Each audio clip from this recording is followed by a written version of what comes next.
باب استحباب المال والعمر للطاعة، اللہ کی عبادت کے لیے مال کا ہونا اور عمر کا ہونا یہ بھی مستحب چیز ہے، پسندیدہ چیز ہے۔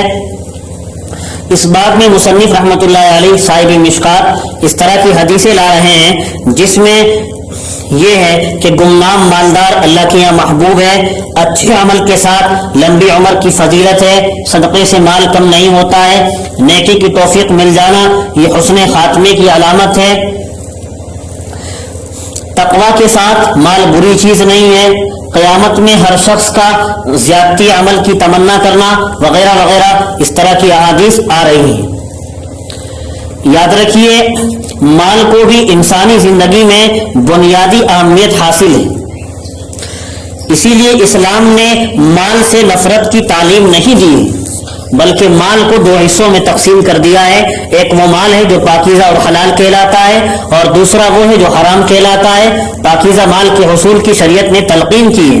اور حرام مال سے بچنے کو ضروری قرار دیا ہے۔ رسول اکرم علیہ الصلوۃ والسلام نے ارشاد فرمایا نعم المال الصالح للعبد الصالح، نیک آدمی کے لیے پاکیزہ مال کیا ہی بھلی چیز ہے، کیا ہی اچھی چیز ہے۔ تو مصنف نے باب قائم کیا باب استحباب المال والعمر، تو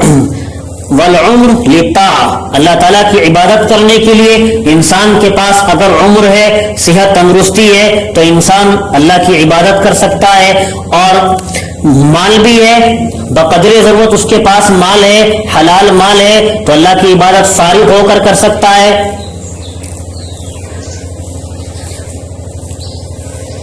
اور اس باب میں وہ احادیث بھی بیان فرمائیں گے آگے چل کر جن سے معلوم ہوتا ہے کہ اللہ تعالیٰ کی عبادت اور اطاعت کی خاطر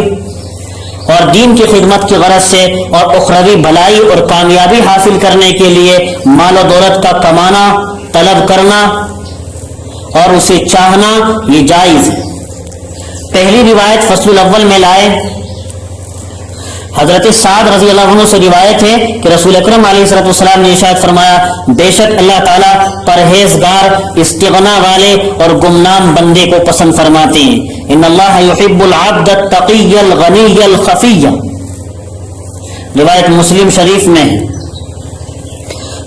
حاصل حدیث یہی ہے بندے کو تین اوصاف اختیار کرنے چاہیے، ان کے اختیار کرنے والے سے اللہ تعالیٰ محبت کرتے ہیں۔ پہلا وصف اس حدیث میں آیا اللہ تعالیٰ کی منع کردہ چیزوں سے باز رہے، تقیہ متقی پرہیزگار ہو، الغنیہ دل کا غنا اختیار کرے، دل سے غنی ہو، الخفیہ گمنامی اور خلوت نشینی کو اختیار کرے،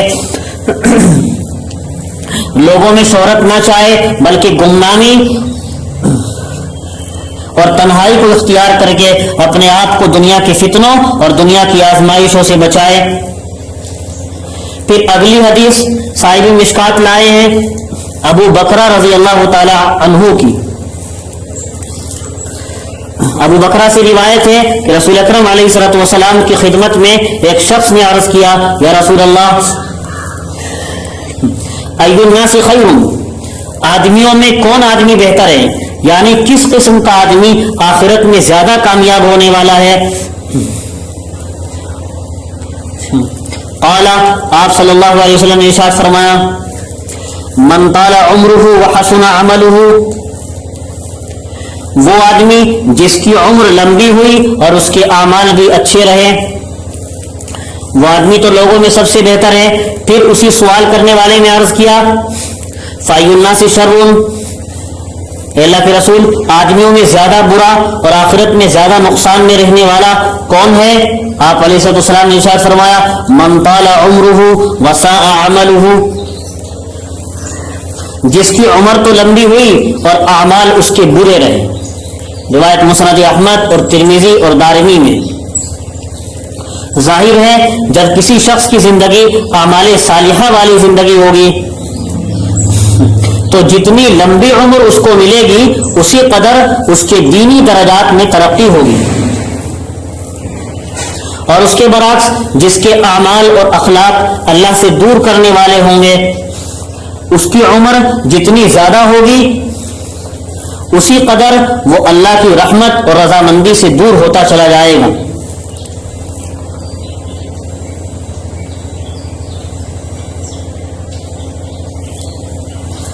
منطالہ عمرہ کی شرح میں محدثین نے لکھا ہے زندگی میں اگر حسن عمل کی توفیق مل جائے تو زندگی بڑی نعمت ہے.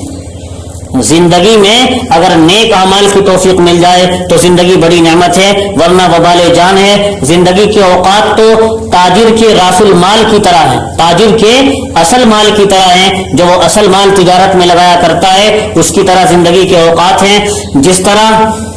تاجر کا اصل مال اگر زیادہ ہوتا ہے تو نفع بھی زیادہ ہوتا ہے، اسی طرح جب کوئی اپنی زندگی کے اوقات کو مفید کاموں میں لگاتا ہے تو وہ کامیاب ہو جاتا ہے. اور جس طرح تاجر اگر اپنے اصل مال کو ضائع کر دیتا ہے تو وہ خود نقصان اٹھانے والا ہوتا ہے. اسی طرح اپنے اوقات کو ضائع کرنے والا بھی، اپنی زندگی کے اوقات کو ضائع کرنے والا بھی خسارے اور نقصان میں رہا کرتا ہے.